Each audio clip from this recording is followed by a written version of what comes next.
Okay welcome. તો ત્રિકોણમિતિમાં આગળ એક નાનો અમથો ટોપિક છે અંતર અને ઊંચાઈ. રેડી? Height and distance. જો કોઈ પણ એક માનો કે ટાવર છે, આનું ટોચનું બિંદુ છે, તો નીચેથી જો આપણે એ બિંદુને જોઈએ છીએ અને આ સમક્ષિતિજ સાથે આલ્ફા કોણ બને છે, તો એને આપણે ઉચ્છેદ કોણ કહીશું. શું કહીશું આપણે? ઉચ્છેદ કોણ.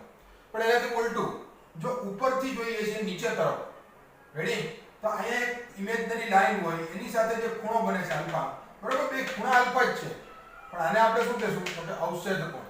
ઇંગ્લિશમાં એંગલ ઓફ એલિવેશન કહેવાય અને એંગલ ઓફ ડિપ્રેશન કહેવાય. ઓકે, ચાલો. પછી એવી વસ્તુ પણ આપેલું હોય કે કોઈ એક વસ્તુ છે, રેડી, એની સાથે ખૂણો આલ્ફા છે, ખાલી એટલું જ આપ્યું હોય, તો વસ્તુ સાથેનો ખૂણો આલ્ફા એટલે મતલબ એના બે છેડા વચ્ચેનો જે આમ જોવાની દ્રષ્ટિએ બે છેડા બને છે, એની વચ્ચેનો ખૂણો આલ્ફા છે. ઓકે, તો આ એક ખાસ ધ્યાન રાખવાનું. આવું ક્યારે આવે? Angle with object. રેડી? ચાલો. હવે જો આના દાખલામાં તો બીજું કઈ લાંબુ હોતું નથી, સૂત્ર તો આપણે tan cos એવું જ એપ્લાય કરવાનું હોય, ખાલી આપણે ફિગર મગજમાં બેસી જવી જોઈએ. ઓકે, તો આપણે વર્કશીટના દાખલાથી શરૂઆત કરશું. વર્કશીટમાં આપણે સેક્શન I આપેલો છે, એમાં 5 ક્વેશ્ચન છે. તો પહેલા એ 5 ક્વેશ્ચન કરીએ, પછી બીજા એક્સ્ટ્રા કોઈ ક્વેશ્ચન હશે તો આપણે કરશું. ઓકે, તો એમાં પહેલો ક્વેશ્ચન છે, એમાં એવી રીતના કીધેલું છે. ક્વેશ્ચન તો તમારી પાસે હશે જ વર્કશીટ હોય એટલે, કે રોડની બંને બાજુએ h લંબાઈના બે પિલાર છે. h લંબાઈના બે પિલાર છે, જે રોડ ઉપરના કોઈ એક બિંદુ આગળ 30 ડિગ્રી અને 60 ડિગ્રીના ઉચ્છેદ કોણ બનાવે છે. શું બનાવે છે? 30 ડિગ્રી અને 60 ડિગ્રીના ઉચ્છેદ કોણ બનાવે છે, એટલે કે નીચેથી જોતા 30 ડિગ્રી અને 60 ડિગ્રી બને છે. અને રોડ જે બંને પિલાર વચ્ચેનું અંતર છે, મતલબ એ 60 મીટર છે. કેટલું છે? 60 મીટર. ઓકે, તો મેં આને x કીધું છે. જો આ જેટલું આ પોઈન્ટ છે જ્યાંથી બે એંગલ બને છે, ત્યાંથી આનું અંતર મેં x કીધેલું છે. ટોટલ 60 છે, આ x હોય તો આ કેટલું મળે? 60 - x. ને જે મેળવવાનું છે એ છે આપણે પિલારની ઊંચાઈ મેળવવાની છે, બરોબર, આપણે ટાવરની ઊંચાઈ h. તો h મેળવવાનું છે.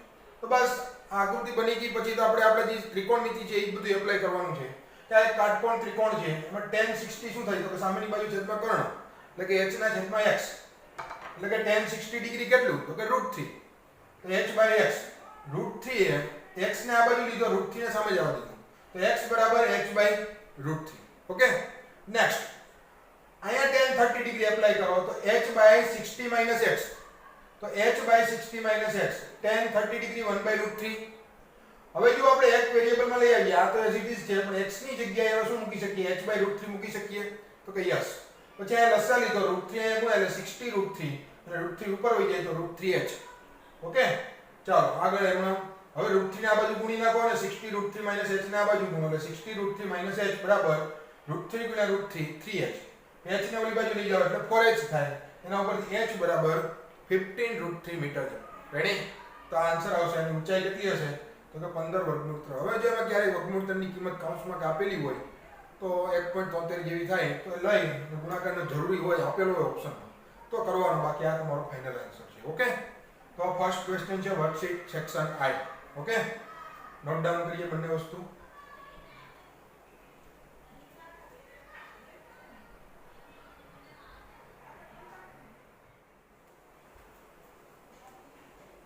Okay, next question number 2 section I નો. જો એક h ઊંચાઈની ટાવર છે, ટાવરનો જે બેઝ છે એના સમતલમાં a બિંદુ આગળ એક બિંદુ છે, a અંતરે, અને b અંતરે બીજું બિંદુ છે, અને બંને બિંદુ આગળથી જે ઉચ્છેદ કોણ બને છે એ બંનેનો સરવાળો 90 છે. બંને ઉચ્છેદ કોણનો સરવાળો કેટલો છે? 90 છે.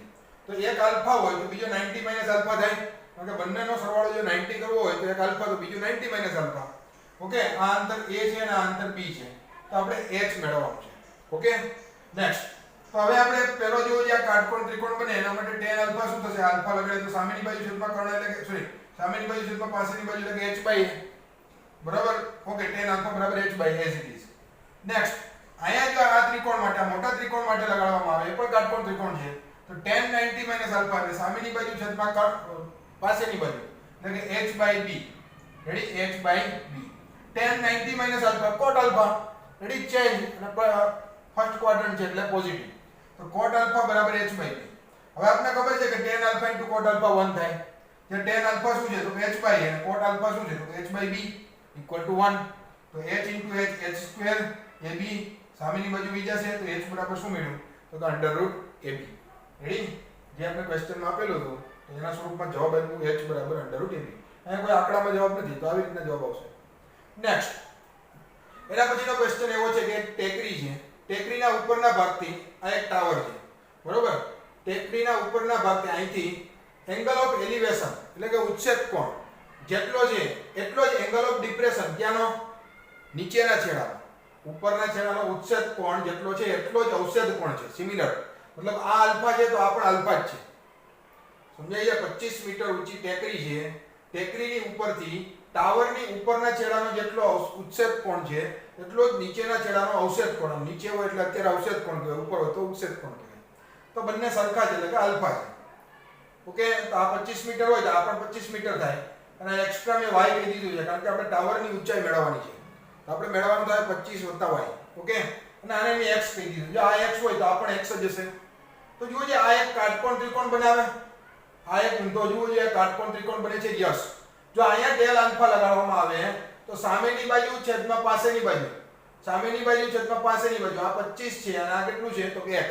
તો tan આલ્ફા બરાબર 25 ના છેદમાં x. સિમિલરલી ઉપર પણ એક કાટકોણ ત્રિકોણ બને જેમાં એંગલ આલ્ફા છે, તો એમાં પણ સામેની બાજુ છેદમાં પાસેની બાજુ, સામેની બાજુ y છેદમાં પાસેની બાજુ x, એટલે કે tan આલ્ફા બરાબર y/x. તો જો બંને tan આલ્ફા છે સરખાવો 25 ના છેદમાં x બરાબર y/x. x બંને બાજુ કેન્સલ થશે. રેડી? તો y બરાબર કેટલા મળ્યા? 25. જો y 25 હોય તો ટોટલ ટાવરની ઊંચાઈ કેટલી થશે? Height of tower 25 + y, 25 + 25, answer is 50 metre. Ready? બહુ જ સિમ્પલ પ્રકારના દાખલા હોય, બસ આકૃતિ બનવી જોઈએ. ઓકે, એનાથી વિશેષ આમાં કઈ હોતું જ નથી. તો નોટ ડાઉન કરો 1 by 1.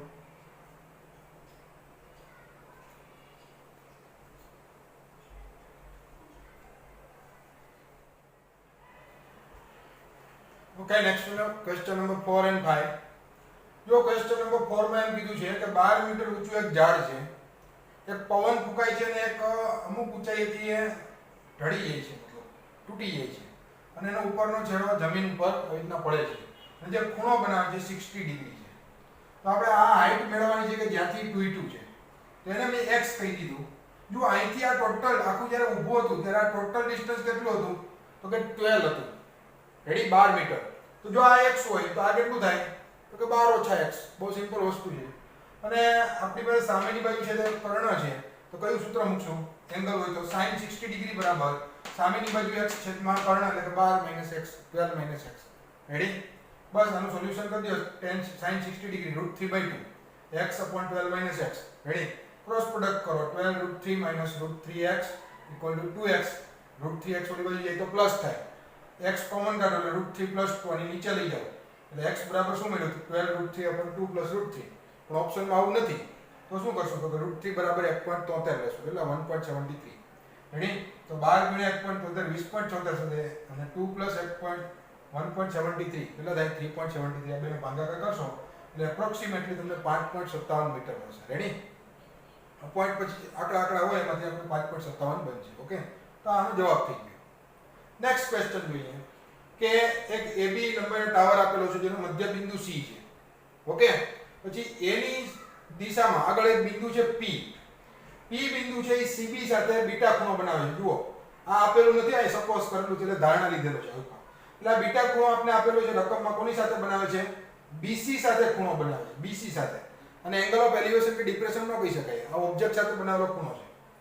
બીજું આપણે આપેલું છે AP જેમ AB = 2/1. આટલું આપેલું છે ક્વેશ્ચનમાં. અને આપણે કીધું છે કે બીટા ખૂણો શું હશે? તો પહેલા તો આપણે એક ખૂણો ધારી લીધો છે આલ્ફા.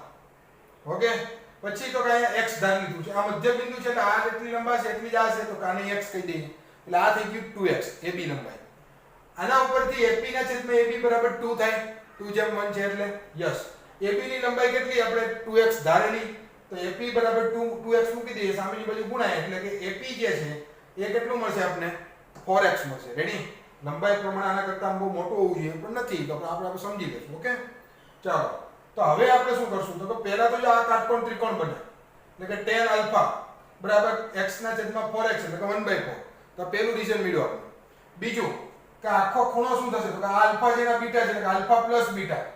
આ કાટકોણ ત્રિકોણ આખો બનશે. રેડી? આના માટે કોઈ સૂત્ર ના લાગુ પડે, પણ આખો કાટકોણ ત્રિકોણ તો લાગુ પડે. તો ખૂણો કેટલો થાય તો કે આલ્ફા પ્લસ બીટા. તો tan આલ્ફા પ્લસ બીટા કેટલું થશે તો કે x + x 2x ભાગ્યા 4x, 2x upon 4x એટલે કે 1/2. tan આલ્ફા પ્લસ બીટા નું સૂત્ર tan alpha plus tan beta upon 1 - tan alpha * tan beta = 1/2. જો સરકારી વસ્તુ કેને કહેવાય? જો કે ક્વેશ્ચનમાં આપીને એને સરકારી કહેવાય, વધારાની થીવી પ્રાઇવેટ કહેવાય. તો જ્યારે જવાબમાં ક્યારેય બધી પ્રાઇવેટ વસ્તુ ના આવી જોઈએ, હંમેશા હું આવી જોઈએ સરકારી વસ્તુ આવી જોઈએ. તો બીટા આવવો જોઈએ, આલ્ફા ના આવવો જોઈએ. તો tan આલ્ફાની કિંમત મૂકી દે 1/4. tan આલ્ફા બરાબર 1/4 પ્લસ tan બીટા છે 1 minus 1/4 tan beta equal to 1/2. ઉપર નીચે 4 વડે ગુણી નાખો તો 1 પ્લસ 4 tan બીટા અપોન અહીંયા 4 માઈનસ અહીંયા 4 વડે ગુણો તો 4 4 cancel, tan beta equal to 1/2. Cross product કરો તો કે 2 4 into 2 8 tan beta equal to 4 minus tan beta. tan beta આ બાજુ પ્લસ થઈ જાય 9 tan બીટા, 2 ઓલી બાજુ જાય 4 minus 2 2 વધે તો tan બીટા equal to 2/9. આપણે જોઈએ છે બીટા તો tan ઓલી બાજુ જાય એટલે tan ઇન્વર્સ 2/9. રેડી? તો આપને આગળ પડી ગયો. તો અગેન અગત્યનું શું છે હંમેશા આકૃતિ અગત્યની છે, પછી તો આપણે તમે સૂત્ર એપ્લાય કરી શકીએ. ઓકે, તો 5 ક્વેશ્ચન નોટ ડાઉન કરી લઈએ, ચોથો અને પાંચમો.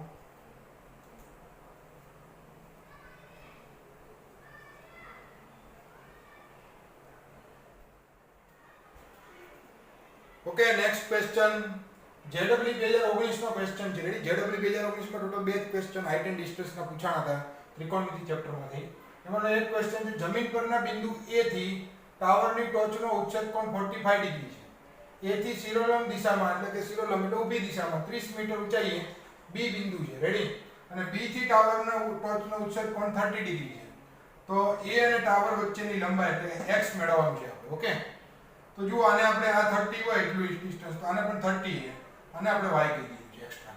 ઓકે, ચાલો પહેલા આ કાટકોણ ત્રિકોણ માટે tan 45 ડિગ્રી શું થશે? તો કે 30 y x 30 y x. tan 45 degree 1 30 y x, આમાંથી x આ બાજુ ગુણાઈ જાય એટલે x બરાબર 30 y સમીકરણ નંબર 1. ચાલો સિમિલરલી આપણે કાટકોણ ત્રિકોણ બને છે જ્યાં પણ ખૂણા આપ્યા હોય ત્યાં કાટકોણ ત્રિકોણ બનાવવાના. tan 30 ડિગ્રી y બાય આંતર કેટલું? તો x જેટલું. તો tan 30 degree y by x, એના ઉપરથી 1/√3 equal to y by x, તો y બરાબર x/√3 ઇક્વેશન નંબર 2. y આપણું વધારાનું છે લીધેલું, તો y ને રિમૂવ કરી દઈએ તો ઇક્વેશન 1 અને 2 પરથી y ની કિંમત x/√3 માં મૂકી દઈએ એટલે x બરાબર 30 x ના છેદમાં વર્ગમૂળ 3. વર્ગમૂળ 3 વડે મલ્ટીપ્લાય કરી દો. વર્ગમૂળ 3x બરાબર 30 વર્ગમૂળ 3 x.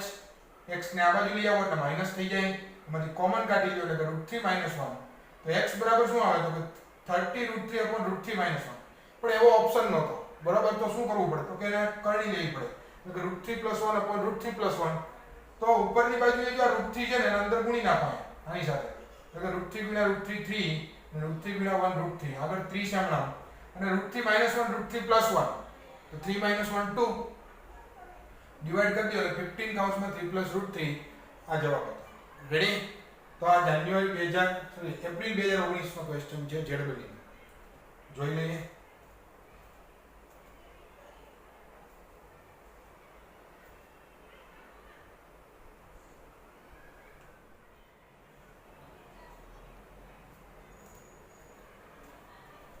ઓકે, જેડબલ્યુ માં બીજો ક્વેશ્ચન જે પૂછાણો હતો 2019 માં કે એક સમક્ષિતિજ સપાટી પર અમુક અંતરે બે સ્તંભ ઉભેલા છે જેની ઊંચાઈ અનુક્રમે 20 મીટર અને 80 મીટર છે અને સ્તંભના ઉપરના ભાગને તેના સિવાયના સ્તંભના નીચેના ભાગ સાથે જોડવાનો છે અને બંનેના છેદ બિંદુ જે આવે છે એની ઊંચાઈ કેટલી, મતલબ h કેટલો, બરાબર? આ બધા ABCD નામ આપી દીધા છે આપણે. તો જોઈએ આપણે સમરૂપ ત્રિકોણોની વ્યાખ્યા આપને આવડે છે. આ એક ત્રિકોણ અને એક આ નાનો ત્રિકોણ, બરાબર? અત્યારે આ ભૂલી જાઓ. આ એક મોટો ત્રિકોણ અને એક નાનો ત્રિકોણ એટલે કે ત્રિકોણ BCD અને ત્રિકોણ DFE સમરૂપ ત્રિકોણ કહેવાય. રેડી? કારણ કે ખૂણો, બાજુ અને ખૂણો, સોરી બાજુ, ખૂણો અને બાજુ ત્રણેય વસ્તુ સમાન રીતે છે એટલે. ઓકે, ચાલો. તો આપણે સમરૂપ હોય તો 80 ના છેદમાં x1 + x2, રેડી? 80 ના છેદમાં x1 + x2 નો ગુણોત્તર h ના છેદમાં x1 જેટલો થાય. રેડી? સિમિલર બાજુનો જે ગુણોત્તર લીધો હોય એ સામે એ પણ બાજુનો લઈ શકીએ આપણે. તો 80 ના છેદમાં x1 + x2 = h ના છેદમાં x1. તો આના ઉપરથી ક્રોસ પ્રોડક્ટ કરો જોઈએ 80x1 = hx1 + x2 સમીકરણ નંબર 1. સિમિલરલી આ બાજુ પણ જુઓ એવું જ થશે, બરાબર? આ બાજુ આ એક ત્રિકોણ છે ABC, એ સમરૂપ કોને થશે? EFC ને થશે. યસ. તો 20 ના છેદમાં x1 + x2 આ ત્રિકોણ માટે અને આ ત્રિકોણ માટે h ના છેદમાં x2. 20 ના છેદમાં x1 + x2 = h ના છેદમાં x2. ક્રોસ પ્રોડક્ટ કરો તો 20x2 = h કૌંસમાં x1 + x2. તો જો બંનેની રાઈટ હેન્ડ સાઈડ કોમન છે તો લેફ્ટ હેન્ડ સાઈડ સરખાવી શકાય ઇક્વેશન 1 અને 2 પરથી. તો કે 80x1 = 20x2. 20 20 કેન્સલ, વધે કેટલા 4x1 બરાબર x2, એટલે સમીકરણ નંબર 1 માં રાખી દઈએ બરાબર. x2 ની જગ્યાએ 4x1, તો 80x1 h x1 x2 ની જગ્યાએ 4x1, તો 4x1 + x1 કેટલા થશે 5x1 h, બે બાજુથી x1 x1 કેન્સલ, અને 16 50 80, તો h બરાબર કેટલા તો કે 16 મીટર, અને ઊંચાઈ કેટલી હશે 16 મીટર ઊંચાઈ હશે. ઓકે, તો આ પણ JEE 2019 નો ક્વેશ્ચન છે. તો આજે આપણે એટલું રાખીએ છીએ, અને આવતીકાલથી તમારે એક્ઝામ છે, તો એક્ઝામ માટે બધાને ઓલ ધ બેસ્ટ. સારી રીતે તૈયારી કરીને સારા અક્ષરે બધું લખજો કમ્પ્લીટ બરાબર, પ્રામાણિકતાથી, અને દરેક વિષયની સપ્લી અલગ અલગ બનાવજો. ઓકે, બધું ભેગું ના કરતા. તો ઓલ ધ બેસ્ટ એક્ઝામ માટે, ને નોટ ડાઉન કરજો. ઓકે.